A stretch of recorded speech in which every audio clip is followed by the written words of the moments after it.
RS. Juste avant cela, quel est ce plan d'aide en discussion dont on parle tant et comment en est-on arrivé là? On revoit le film des événements avec Romain Messi.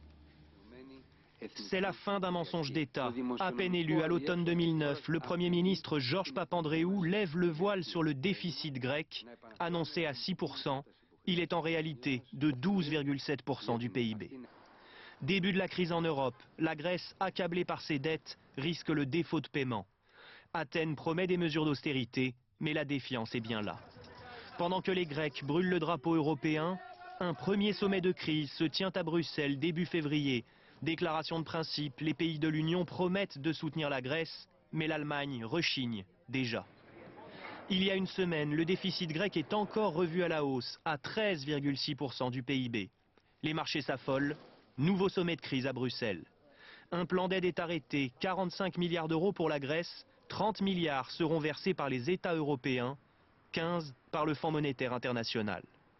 Mais l'Allemagne freine toujours des quatre fers, l'argent ne vient pas. Hier soir, Dominique Strauss-Kahn était à Berlin pour mettre la pression.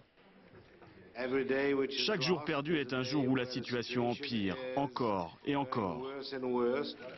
Le 19 mai prochain, la Grèce devra rembourser 9 milliards d'euros. Ce soir, elle attend toujours l'aide financière qui doit la sauver.